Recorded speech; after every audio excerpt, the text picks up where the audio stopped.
The first time I stepped outside Vault 17, after the bloom years, the world smelled like mushrooms and lightning. Spores drifted on updrafts of warm air, silver motes catching the sun that filtered through broken cloud cover and crumbled skylines. Everywhere I looked, cap-topped towers of fungus had erupted through asphalt, swallowing streets and overpasses the way ivy once ate abandoned barns. People who breathed deep of that air did not merely sicken. They joined something vast and humming beneath the soil, a mind cobbled from a billion filaments. Those who remained outside called it the loom. Every infected man, woman, or child walked with the same measured pace, eyes milky with mycelial threads that stitched irises like lacework. They spoke rarely, because words were redundant once the loom wove their synapses together. An instruction rippled underground, and across miles an answer hummed back, faster than electricity ever traveled copper. To them, individuality was the final, unnecessary redundancy of a dying species. They called themselves we, always capitalized, and no single mouth had to explain why. I should have belonged to them by every statistical forecast. But some quirk in my biology, an enzyme defect, a recessive nucleotide, nobody's certain, lets my immune system chew spores to pulp before they hatch their threads in my lungs. The loom senses me as an absence, like static in a symphony, and cannot inhabit the emptiness. That immunity consigned me to work no one else could survive, couriering ideas between the last scattershot enclaves of unjoined humanity. My name is Ash, though in most settlements they just call me the Blank. Tonight I carried a satchel made of waxed seal hide and lined with copper mesh, because the loom can taste electromagnetism the way sharks taste blood. Inside the bag lay 2 data crystals and 1 grubby journal, all containing the same priceless cargo. Stories, paintings, and songs that belonged to actual people, rather than committees of spore-linked minds. In other words, a fossil record of individuality. My destination was Helix Station, a scientific redoubt hidden in the old subway interchange beneath New Phoenix. Dr. Lita Moran believed that a sustained dose of authentic selfhood, broadcast into the network's shared cognition, might cause enough dissonance to fracture it.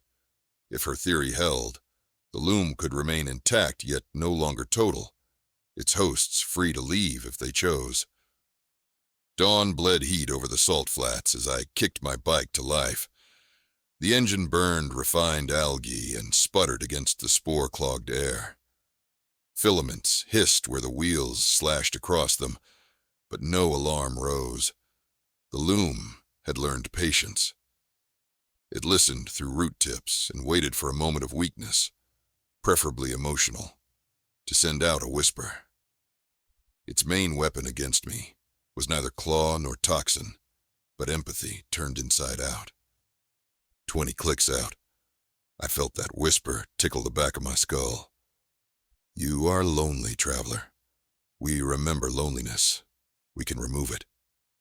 The voice was neither male nor female, smelled faintly of wet earth, sounded like a chorus of everyone I'd ever buried. I spat into the wind, an old warding gesture. I need my loneliness, I said aloud. It proves I'm still only me. The whisper subsided, though never completely. The highway ended where the desert's cracked veneer gave way to mats of opaline fungus. So I shouldered the bike and began to hike, boots crunching through crust that pulsed faintly with bioluminescent veins. Each pulse echoed the loom's heartbeat. Thum, thum, thum. Some couriers wore earplugs to shut out the cadence, but silence only made the rhythm louder inside your bones. I kept my own tactic, singing half-forgotten lyrics from before the bloom. Off-key, defiant, human.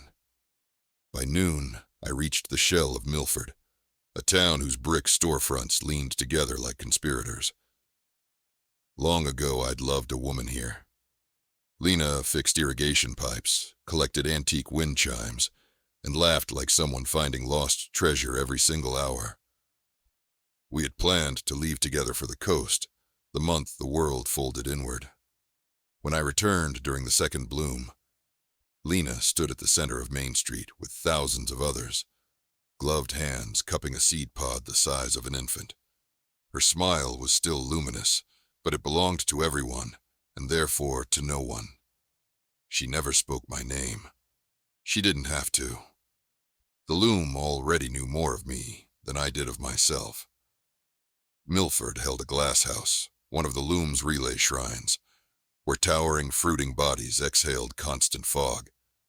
I needed to pass within a dozen meters of it to retrieve water from an uncontaminated artesian pump. As I approached, 3 infected stepped from the doorway, skin flecked with green-gold scales of sporocysts. Their movements were graceful, nearly dance-like and eerily synced. "Welcome, Ash," they said in one breath. "We have missed your thoughts." "I'm not here to donate," I answered, unslinging my canteen. "There is no need for fear," they countered. "We can be gentle. Allow us one root in your mind, and we will carry your memories unbroken after your flesh declines.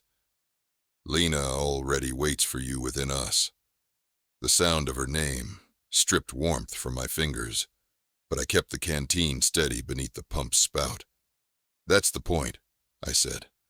"Memory only matters if it can be lost. Risk is half the definition. Tell your loom I'll keep mine, thanks." They did not block me. The loom has rules learned from trial and error. Kill a resistant courier, and 5 more unpredictable carriers surface. Instead, the trio bowed as I backed away. Somehow their courtesy felt more predatory than any weapon. The remainder of the trek traced a snaking drainage canal, choked with coral-like hyphae. Sometimes faces emerged from the mat. Humans buried chest deep, eyes open, mouths parted. They were still alive, or something analogous. Roots threaded through organs like puppet strings. Their collective hum rose as I passed, offering lullabies older than language. I tightened my rebreather straps and pushed on. Helix Station announced itself with steel, not song. A shield wall of corrugated panels coated in spore-killing UV diodes. Spotters aimed long guns at my chest until I recited the latest countersign. Alone, therefore infinite. Gates opened. Inside, infection alarms screamed while sprays of ionized air scoured my gear. Only after a full hour in quarantine did Dr. Moran greet me, eyes cavernous above a filtration mask. "You cut it close," she said, ushering me into her lab pod. "The loom is scaling its neuro range. We've intercepted echo packets describing your enzyme profile.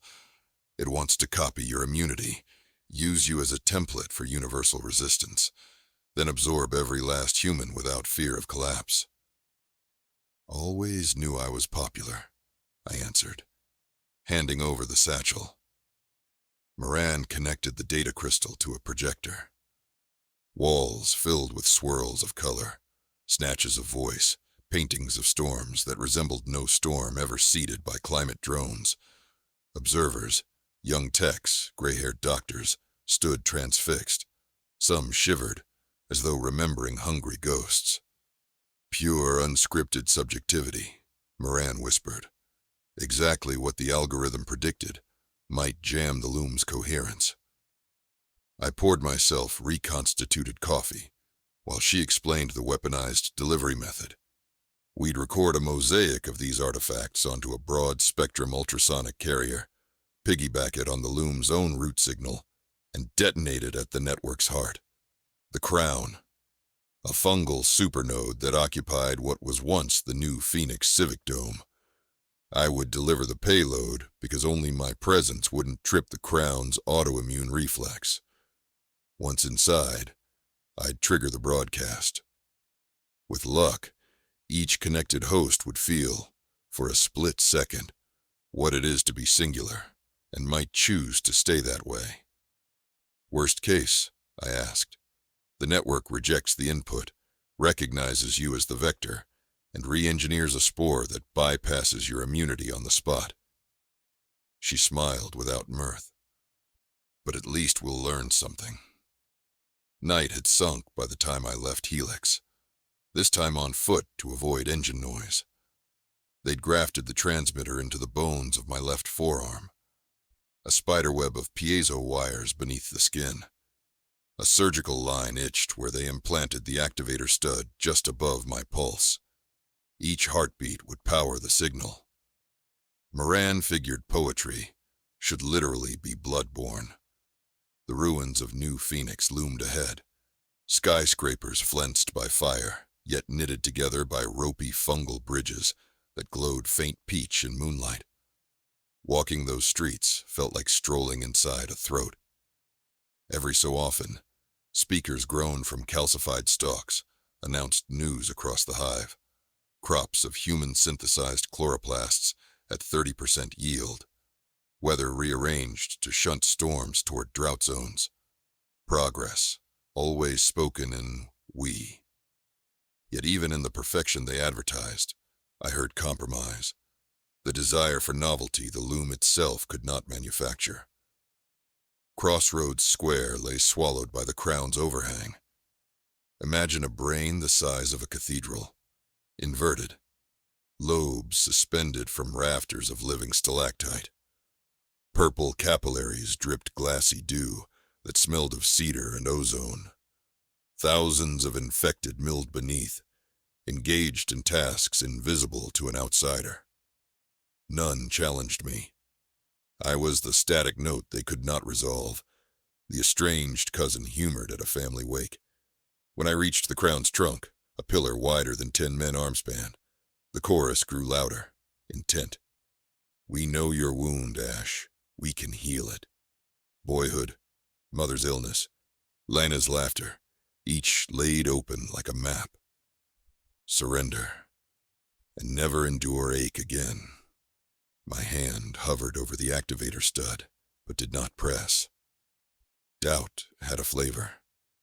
Copper and soil, same as the air around me. I closed my eyes. A figure detached from the throng. Lena. Not almost Lena, but exactly. Her freckles, her frizzy hair stuffed beneath a fiber-optic hood. The loom had retrieved her template perfectly. To be otherwise would break its promise of unity. She walked up and cupped my face. Her palms were warm. You look tired, she murmured with her own voice. Let me carry it.